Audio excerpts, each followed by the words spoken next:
Michigan State beats Michigan 73-63 in this one. So obviously they're going to Michigan. There was a little bit of concern. Michigan was able to get the upset against their rival Ohio State earlier this season at home. And so there was some thought, well, maybe they can make the magic happen again. Doug McDaniel will be back. But no, Michigan State is able to take care of business. Brant, what were your thoughts?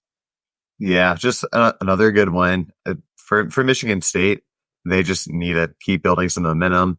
And I think having the game against Michigan on their schedule is good for this team to kind of go and play a lesser team, also a rivalry game to get a little chippy, and just to go and collect that win is good for the Spartans, because they're going to need to keep building some momentum as they gear up for March, which is, that's when Michigan State really strikes.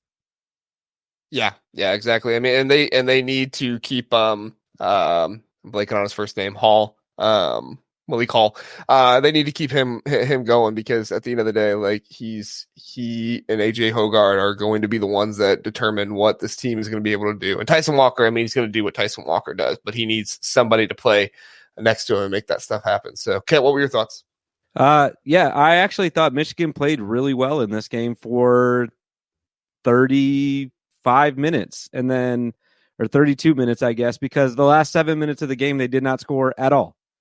They went 0 for everything, and Michigan State scored, which honestly, not even that impressive. Michigan State only scored 10 points the last 7 minutes, but that was enough to get a 10-point win because they were tied at the 7-minute mark. So just what you expect from Michigan at this point. Like, the game that they beat Wisconsin was the outlier in this season for Michigan. They actually were able to hang on to a second half lead, and kind of knew that in this game, no matter how much they were up, I think they were even up at least 5, maybe 7 in the second half. And you were just waiting for that moment where they were going to go for a drought. And for them, they waited for the last 7 minutes of the game, and then that drought finally came. I did get into it on Twitter with somebody, because I said that the reason they go on droughts like that is because of Juwan Howard. And someone said, they got into it with me and said, like, well, he's not playing. But college basketball of any sport, not that this dude is even listening to this podcast right now, but is the most coach impressionable sport ever. I don't know if I'm saying that right, but the coaches have a big impact on the success of the team. And the fact that we're not going to hold Juwan Howard accountable for not scoring a singular point for 7 minutes in a rivalry game at home when the other team is chanting "Go Green and Go White" is like just crazy to me.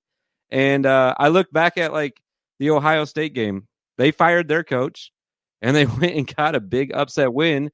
You have to think, like, if they would have fired Juwan before this game, would it have been different? Because I do think Michigan's similar to Ohio State, where the roster is talented. They're just coached so poorly. But for Michigan State, though, great win. Like I just said, going on the road anywhere in this conference and getting a win is good.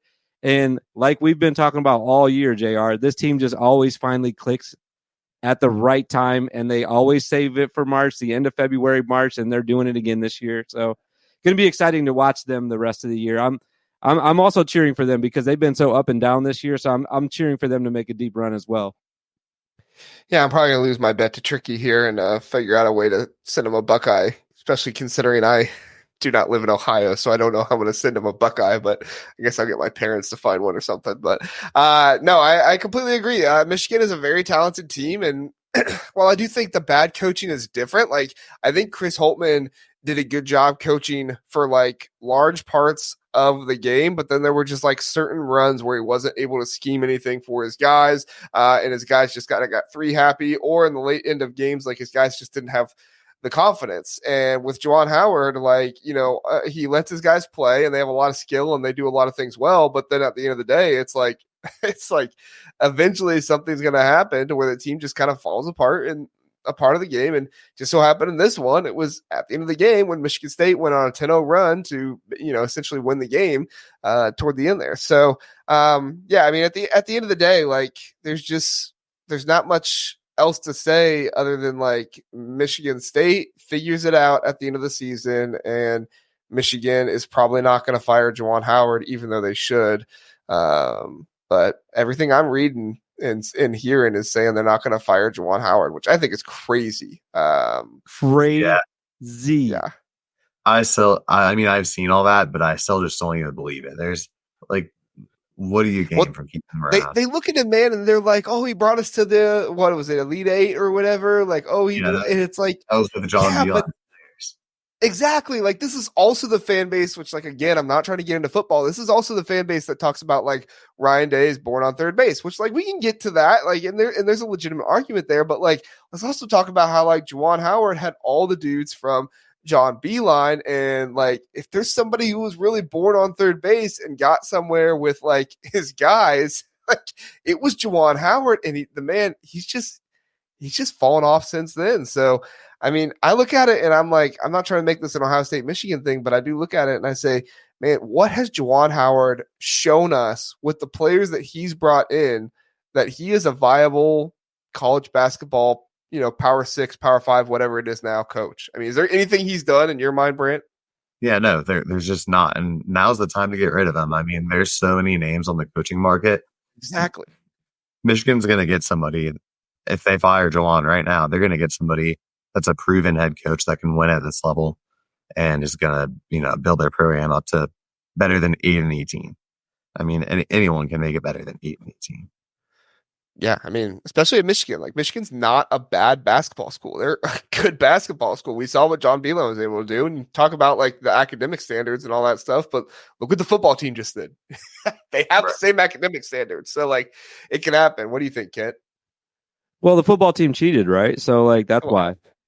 Well, maybe that's what they need the basketball team to do. Just go look over the plays, They did that, though, too, and they got all their banners taken down. Do you remember that? So they've tried that. They went down that path. No, I think he for sure has to go. Like Brant was saying, there's too many guys that are going to be available at the end of the year, and Michigan's going to be able to persuade one of them to come. I know Juwan Howard is a Michigan guy and all that good stuff, but he's got to go. It's over.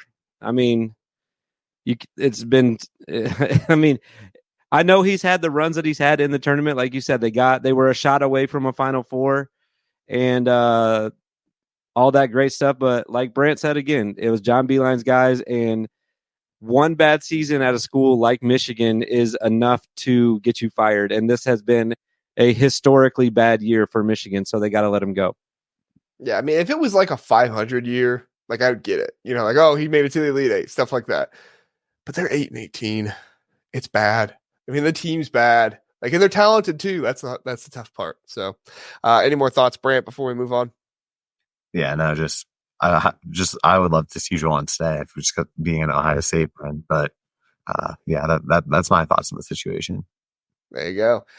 Thanks for listening to the Big Ten Huddle. Please do like and subscribe. We appreciate that. If this was your first time listening, we are the Big Ten Huddle. We cover all things Big Ten football and basketball. We have a long episode every Sunday, Tuesday, and Wednesday night, all at 9 o'clock. So come in, check us out, get in the chat, let us know what you're thinking. We would love to have you join us and learn more about the Big Ten.